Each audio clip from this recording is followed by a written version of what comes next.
Pourquoi apprenons-nous si tard à apprécier notre temps de vie? Pourquoi ne traitons-nous pas notre temps de vie comme notre actif le plus précieux? Pourquoi avons-nous l'impression que le temps de la journée nous échappe comme si de rien n'était? Je donne grâce à mon Dieu pour me permettre de vous montrer comment l'avenir de l'humanité dépend de deux variables et que si nous n'agissons pas sur celles-ci, nous pourrions faire face à un effondrement imminent des sociétés dans moins d'une décennie. La première variable est la dévaluation historique que nous avons donnée à notre temps de vie, et la deuxième est une variable technologique qui a commencé à nous accompagner il y a environ 30 ans.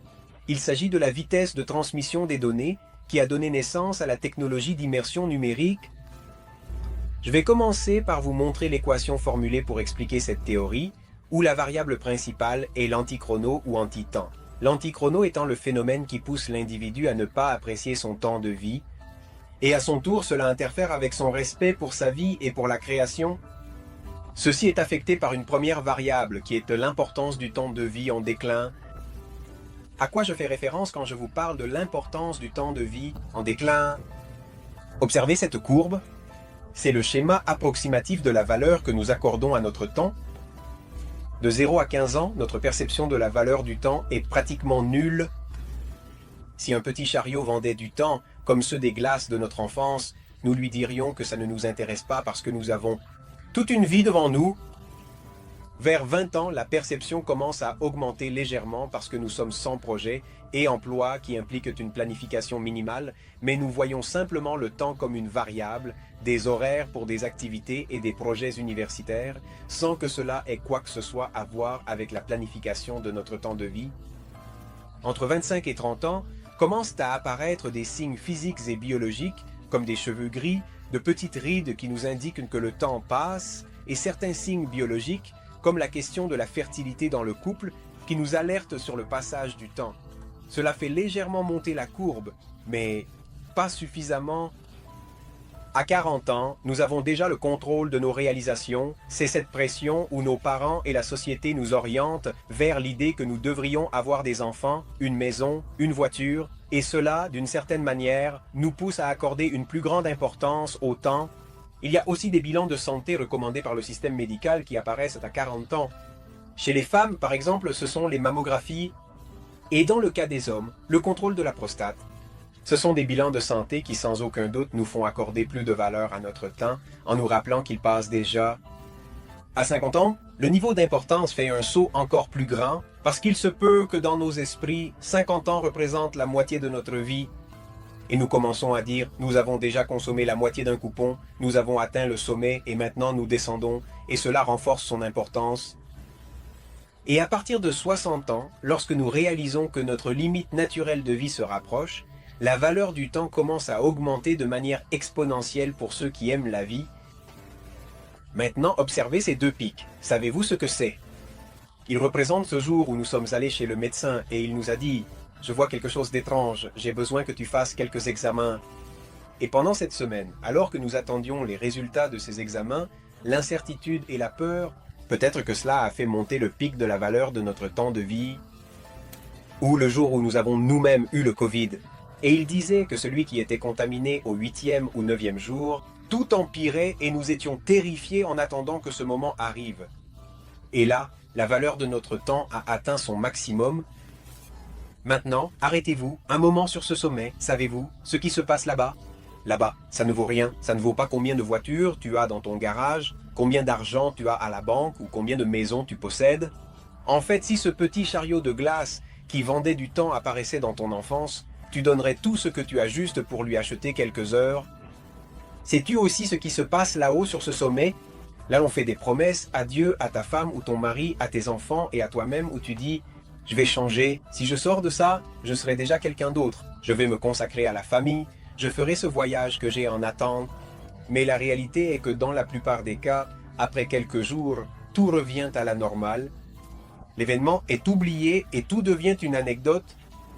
C'est ce que j'appelle ne pas donner de valeur au temps de vie. Et pour ne pas donner de valeur au temps de vie, nous sommes des procrastinateurs attachés au matériel, remettant toujours le bonheur à plus tard, perdant souvent du temps dans la vie des autres et parfois, pour le pire, avec un excès de productivité. oubliant que le plus important, nous l'avons à la maison, sans accorder d'importance à la relation, au temps, à la santé et dans la grande majorité des cas, avec une vieillesse insatisfaite de ne pas avoir pleinement profité de toutes les étapes de la vie par méconnaissance de celle-ci. Mais nous ne devons pas nous blâmer d'être ainsi, car ce manque de valeur pour le temps de vie a été induit par l'histoire qui nous a amenés à être ce que nous sommes, parce que nous avons souffert d'esclavage, de servitude, de fléaux, de peste, de guerre à toutes les époques, d'influences philosophiques négatives, à tel point qu'encore en ce moment, nous ne pouvons pas voir une éclipse parce que nous pensons que le monde va s'arrêter. Et aussi, beaucoup d'entre nous se trompent en interprétant la promesse de la vie éternelle transmise par les différentes religions, sans discerner que pour l'atteindre, nous devons pleinement embrasser notre existence terrestre, et par conséquent, le temps que nous vivons maintenant. Dites-moi, vous, avec ces scénarios historiques, qui allait s'arrêter pour valoriser le temps de vie? Cette dévalorisation du temps de vie, elle a également été influencée à l'ère contemporaine, il y a environ 200 ans, par l'adoption du modèle prussien dans le système éducatif universel. Ce modèle, né en Prusse sous la direction de Frédéric II, a été conçu pour orienter l'étudiant vers la recherche du matériel et pour la formation de soldats pour la guerre. Cela a redynamisé un grand nombre de nations à l'ère de l'industrialisation au XIXe siècle, et cela continue de laisser son empreinte aujourd'hui.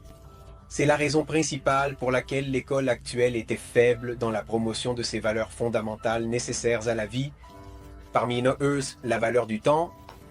Toutes ces choses ont affecté et modelé notre perception de la valeur du temps de vie, la maintenant dans l'histoire à un niveau très bas. Cependant, avec tout ce qui précède, nous pouvons dire que jusqu'à présent nous nous en sortions très bien, car depuis le début du monde, nous avons survécu avec ce comportement erroné, jusqu'à il y a à peine 30 ans, où une nouvelle variable a été introduite, qui est la vitesse de transmission des données et son augmentation progressive, exponentielle, qui a ouvert la voie à la technologie d'immersion numérique, étant là la troisième variable de l'équation, la vitesse de l'information en hausse. Je partage avec vous sa naissance. Je me souviens dans les années 90, pendant mes études en électronique, quand les professeurs disaient en classe que nous étions dans une lutte mondiale pour obtenir les meilleurs semi-conducteurs, qui étaient à l'époque le germanium et le silicium. Cela a permis la fabrication de transistors pour des circuits intégrés de CPU de mémoire, et cela s'est rapidement amélioré à partir des années 90 dans la quête de l'ordinateur le plus rapide. À cela s'est ajouté un deuxième élément qui était le canal de communication, où le câble direct a été exploré, comme les connexions d'antennes point à point, les antennes satellites, jusqu'à arriver à la plus grande de toutes les découvertes dans ce domaine, la célèbre fibre optique.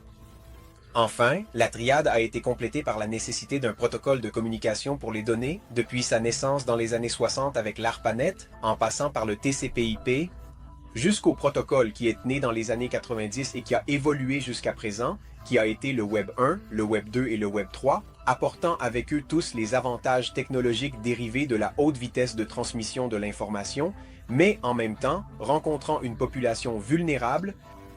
Cela a commencé dans les années 90, quand on a découvert la vitesse que nous connaissions avec ce son typique.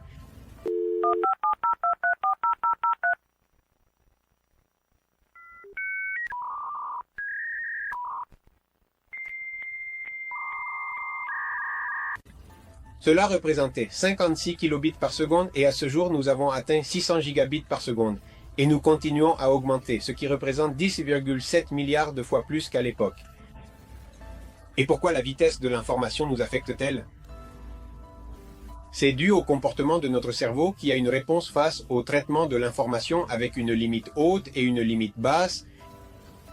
Dans le cas de la limite basse, un exemple est lorsque nous faisons face à une image qui nous est montrée à moins de 24 images par seconde, notre cerveau n'a pas la capacité de le traiter et dans ce sens, ce qu'il fait, c'est essayer de le reconstruire et d'observer un scintillement comme on peut le voir dans les vieux films.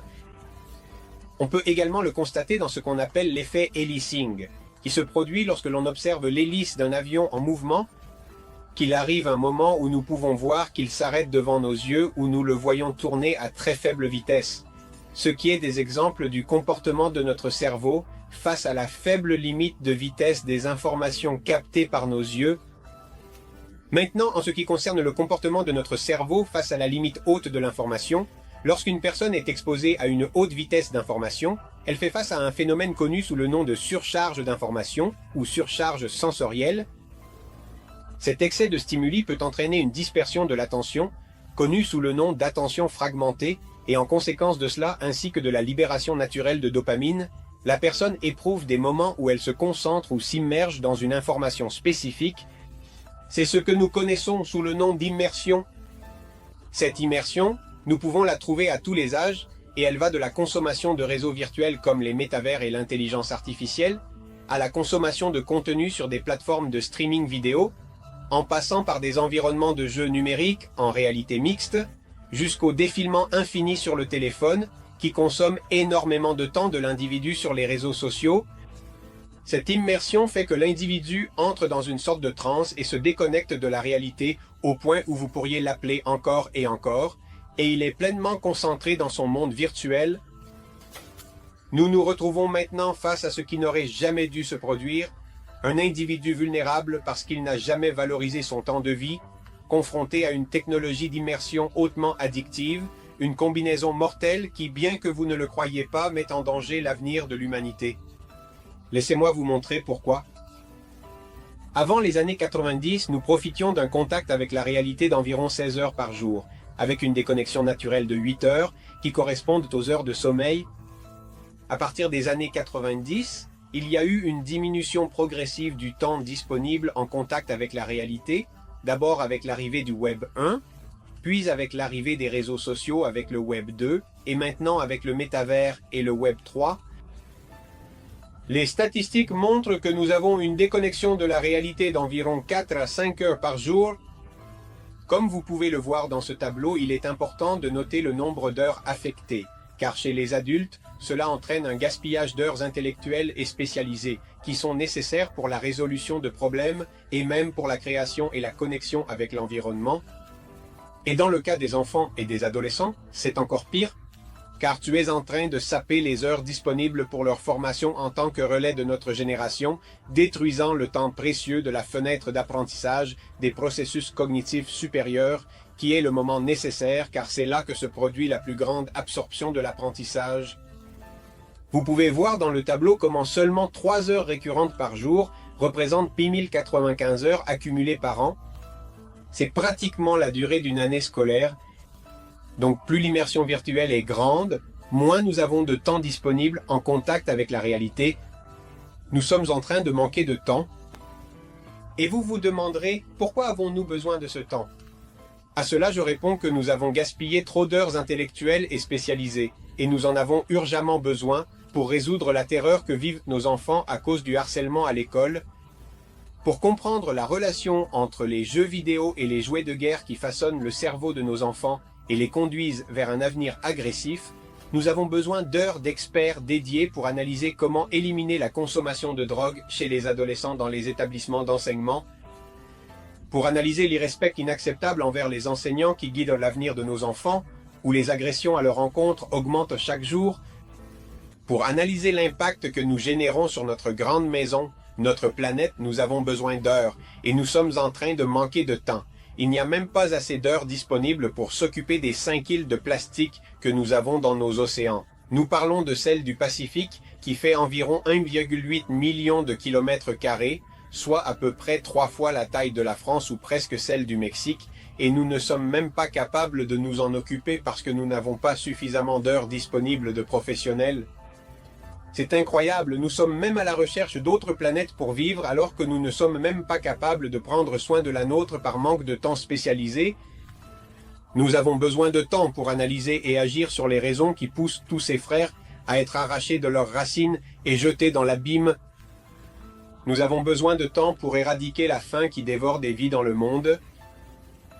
Pour résoudre les grands défis de santé en recherche et en soins médicaux que l'humanité exige, il faut du temps pour analyser pourquoi les enfants sont impliqués dans des idéologies de genre pour lesquelles ils n'ont pas encore la maturité nécessaire pour comprendre. Nous avons aussi besoin de temps pour analyser et comprendre pourquoi nous avons osé nous aventurer sur le terrain de notre Créateur. L'antichrono est si puissant que, en tant qu'humanité, nous avons de nouveau un pied dans la barbarie. et nous n'en avons pas pris conscience.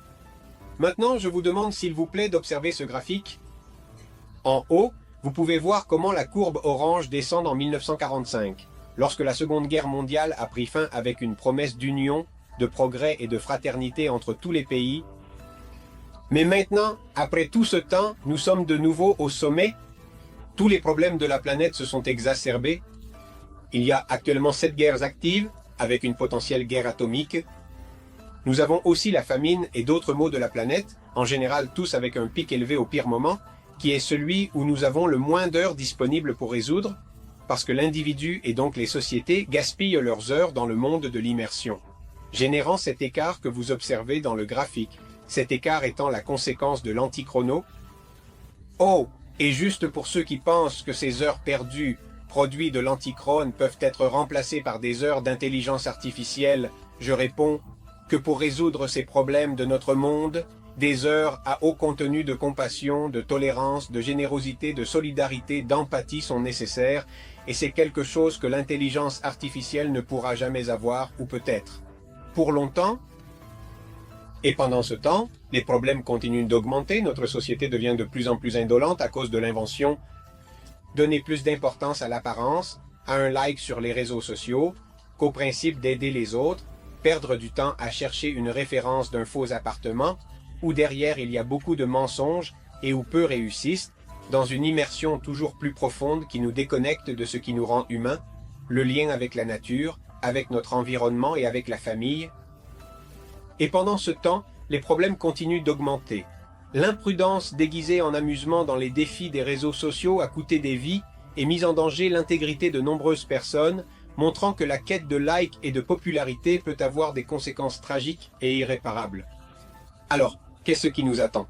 À quoi devons-nous nous préparer? Ce qui vient, c'est plus de vitesse et par conséquent une plus grande immersion. Il existe déjà des études à l'université d'Aston où 301 téraoctets sont promis pour l'année 2025, ce qui représente 4,5 millions de fois plus que la vitesse que nous avons actuellement sur le réseau domestique. Nvidia a dépassé le CPU et a maintenant un puissant GPU. À l'université de Glasgow, ils travaillent déjà sur les études du 6G. Tout cela sont de bonnes nouvelles pour la technologie qui va s'incorporer dans nos réseaux, mais qui va augmenter l'immersion. Alors, nous aurons une évolution de la lentille de réalité virtuelle dans les 5 prochaines années. Ce sera quelque chose d'incroyable, où il aura la taille d'une lentille conventionnelle remplaçant le mobile actuel, et vous pourrez avoir les réseaux et tous les services d'investissement disponibles. Ils évolueront même jusqu'à avoir la taille d'une lentille de contact, rompant ainsi la triade du business réussi en moins d'une décennie, addictif, bon marché et très accessible, ce qui le rendra disponible pour toute la population mondiale. Que va-t-il se passer? L'investissement augmentera à des niveaux inimaginables, réduisant les heures disponibles en contact avec la réalité des sociétés à zéro et entraînant les conséquences qui en découlent. Il ne s'agit pas d'aller à l'encontre de la technologie, car la technologie apporte des bénéfices à l'humanité. Il s'agit du fait que la technologie nous a pris au dépourvu, nous rendant vulnérables, car nous n'avons pas accordé de valeur à notre temps de vie. Et dans ce sens, nous devons nous préparer. La population mondiale doit se préparer à faire face à la technologie et à vivre et grandir avec elle, car c'est un indicateur évolutif. Si nous voulons résoudre le problème, nous devons attaquer la cause profonde. Et concernant les variables de l'antichrono, nous ne pouvons agir que sur l'importance du temps de vie, car la vitesse de l'information continuera de croître par la propre nature humaine. En le faisant, nous influencerons directement le temps disponible en contact avec la réalité de l'individu, ce qui fera augmenter ce temps et permettra ainsi d'obtenir les bénéfices individuels et collectifs de sa reconnexion avec ce qui le rend humain. Pour le comprendre, je vous montre la première affirmation de la théorie de l'antichrono. La compréhension profonde du temps modifie la perception de la vie, façonnant l'évaluation de l'existence en fonction de sa fugacité. Celui qui possède cette compréhension vivra une perspective différente de ceux qui en sont dépourvus. Ici se trouvait toujours la clé, et nous ne l'avons pas vu dans le don primitif de notre Créateur. Comprendre la valeur du temps. La compréhension précoce du temps de vie durant la phase critique de développement cognitif de l'individu établira des bases solides pour une attitude de vie centrée sur l'optimisation de ce temps. Pour parvenir à une compréhension profonde, il est crucial d'éduquer les enfants et les adolescents afin d'atteindre la compréhension de ces divers concepts qui constituent ce savoir fondamental. Ces concepts se concentrent sur 4 piliers fondamentaux. 1. La valeur de la vie et de la création. 2. La gestion du temps de vie. 3. Et les dons et talents pour la vie. Et 4. La santé intérieure pour le temps de vie. Ces piliers permettront de transmettre le savoir sur la valeur de la gestation de la nature et la valeur du temps à chaque étape de la vie, ainsi que les bienfaits que chacune d'elles offre dans la planification et la gestion du temps, et la construction d'un but de vie dans la finitude de la vie ou la mort, comme un jalon fondamental de notre plan de vie. Cela en tenant compte des valeurs et des capacités fondamentales pour l'élaboration du plan de vie, telles que la pensée critique et créative, l'empathie, la compassion, le respect, l'art de la parole et l'amour, tout en intégrant le pilier de la santé intérieure et du temps de vie, dont l'accent est mis sur la connexion et le soin de nos organes, en mettant de côté le fait de vivre uniquement pour l'apparence extérieure, en considérant dans ce soin l'aspect émotionnel de l'enfant et de l'adolescent. De cette manière, nous parviendrons à former une génération qui valorisera son temps et saura l'investir dans sa formation pour être utile, construisant ainsi la génération de relève. Il respectera le temps de vie des autres en étant anti-guerre, car il valorise sa propre vie et celle des autres. À mesure que cette théorie deviendra un outil de paix, des dirigeants qui promeuvent la paix naîtront. Ayant été formé dans la création, il valorisera et prendra soin de la gestation et de la nature en les protégeant. Il valorisera son temps et ne le perdra pas dans le monde de l'investissement virtuel et des réseaux sociaux pour le loisir, profitant de la technologie de manière équilibrée et avec sagesse. Il comprendra que le but de la vie ne sera pas centré sur le matériel, car cela ne sera qu'un moyen. Il tirera le meilleur parti de toutes les étapes de sa vie en les connaissant. La procrastination ne sera plus qu'un lointain souvenir. Il s'accrochera à son but et à son rêve de vie, et non aux choses matérielles. Il n'osera pas remettre sa bonne heure à plus tard. Il valorisera sa santé en sachant qu'elle affecte son temps de vie. Cette formation peut être mise en œuvre dans le système éducatif des nations, où il est proposé d'insérer une capsule de connaissances un des 5 jours de la semaine scolaire. Pour cela, un plan d'études pour l'éducation initiale et intermédiaire a déjà été élaboré. Un autre des principaux fronts pour transmettre l'importance du temps de vie est constitué par les religions basées sur la Sainte Bible, soutenues par 3 versets très puissants concernant le temps. L'un d'eux est l'Ecclésiaste. Tout a son temps, et tout ce qui est désiré sous le ciel a son heure. Cela commence par suggérer la présence du temps et sa perfection. Le deuxième est Santiago. Cependant, vous ne savez pas ce que vous réserve le jour de demain. Votre vie n'est-elle pas comme une brume qui apparaît un instant et puis disparaît? Cela nous parle sans aucun doute de l'importance de la finitude. Et le troisième, Éphésiens. Prenez donc garde à la manière dont vous marchez, non comme des fous, mais comme des sages, en profitant bien du temps, car les jours sont mauvais. Des mots puissants qui stimuleront la planification et la gestion du temps. Et pourquoi utiliser les versets? Au fil de l'histoire, les principes bibliques ont façonné les lois et l'éthique du monde contemporain, depuis le « tu ne tueras pas » et les peines dérivées des 10 commandements jusqu'aux principes moraux et éthiques qui régissent à nos sociétés. Nous parlons de 2,3 milliards de fidèles de la Sainte Bible, sur une population mondiale d'environ 8 milliards. Pour cela, il y a déjà une proposition à remettre aux autorités religieuses qui leur servira de guide pour transmettre la connaissance de la valeur du temps, basée sur ces 3 versets. Et le troisième canal est à travers la famille, où la compréhension profonde du temps sera renforcée au sein du noyau familial, avec des guides écrits à cet effet. Nous sommes en train de manquer de temps.